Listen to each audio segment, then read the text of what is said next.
Hello and welcome. Today, we're tackling a question that, let's be honest, can be super frustrating. Why is it so hard to find love? We're always told it'll just happen, but for so many of us, it feels more like trying to solve an impossible puzzle. So in this explainer, we're going to dig into why that might be. So let's just jump right in. The stories we see in movies and on TV, they often sell us this complete fairy tale, right? They totally skip over the patience, the compromises, and all the real work that goes into a partnership. The truth is, real love is complicated, and real-life relationships, they're hard. We spend so much of our energy searching for the right person. But what if that's just the wrong way to think about it? We're going to explore a really powerful idea here, that the journey to finding love doesn't actually start by looking out there, but by looking inward. Okay, so let's totally reframe this search. Instead of looking for someone else to complete you, we're going to explore the internal patterns, the beliefs, and the fears that might be quietly shaping your love life from the inside out. And honestly, it's completely understandable. The endless swiping, the ghosting, that feeling that there are just no good options left, it's exhausting.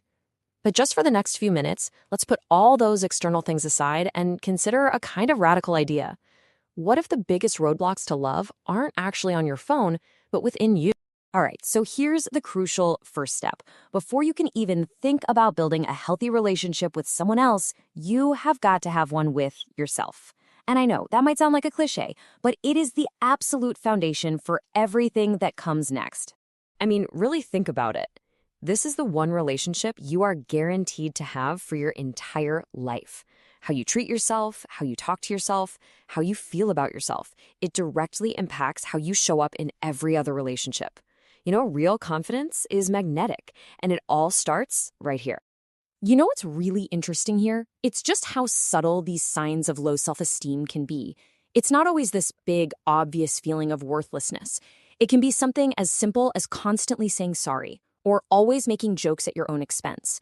They might seem harmless, but they're often little signals of deeper insecurities that can really mess with our relationships. And this slide just nails the difference.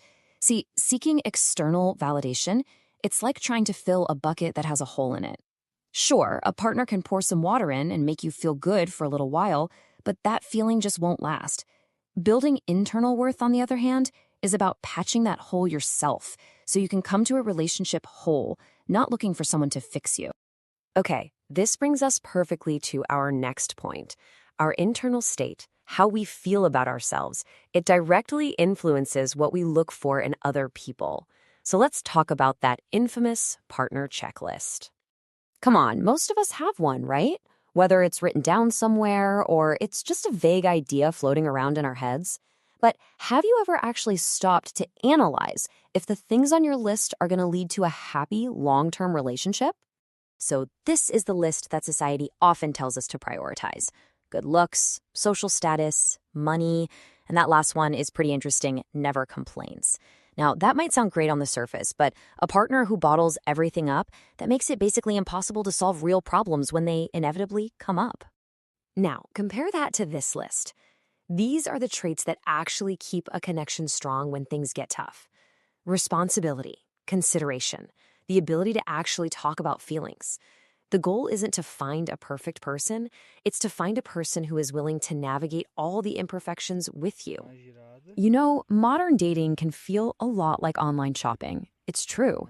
With this endless supply of profiles to swipe through, it is so easy to get caught in this cycle of thinking, maybe someone better is just one more scroll away. And that can stop us from giving a real chance to the good, imperfect people who are right in front of us. Okay, so we've covered self-worth, we've covered our expectations. Now we're going to go a layer deeper to explore the subconscious fears that can quietly sabotage our search for love without us even realizing it. Oh, this is a big one. It's the fear of being truly seen, flaws and all. People who have this fear, they crave love so deeply. But when it actually gets too close, some unconscious part of them just pushes it away to avoid that vulnerability that comes with real connection. And look at how this can show up. It's often not what you'd expect at all. It might look like being the life of the party, but never having a really deep conversation. Or being so incredibly picky that nobody could ever meet your standards. It's a defense mechanism, really, just disguised as a personality trait. And that last point, avoidant attachment styles, that's really just a pattern of pulling away when things start getting serious, keeping partners at arm's length to protect yourself. Sometimes our fears just keep us chained to the past.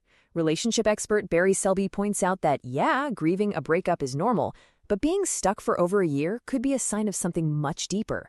It might be less about your ex and way more about a fear of moving forward. And this fear, it can show up in so many different ways. It could be a fear of commitment pulling you one way, a fear of dependency pulling you another, and that deep-seated fear of abandonment is always kind of lurking in the background. These are all powerful undercurrents that can steer you away from the very connection you say you're looking for. So, after all this analysis, what can we actually do?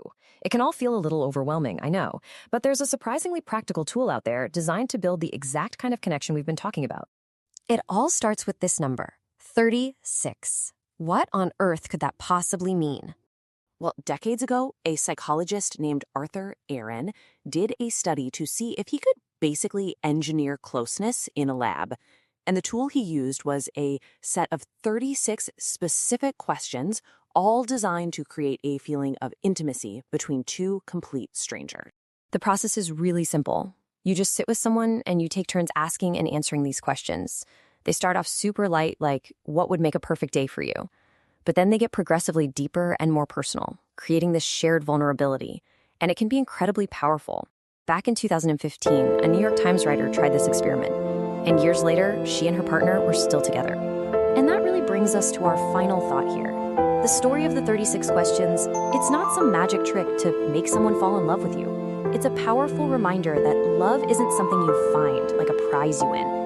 It's something you build through vulnerability, through curiosity, and a willingness to truly see another person. And, just as importantly, to let them truly see you. So what might change if you started there?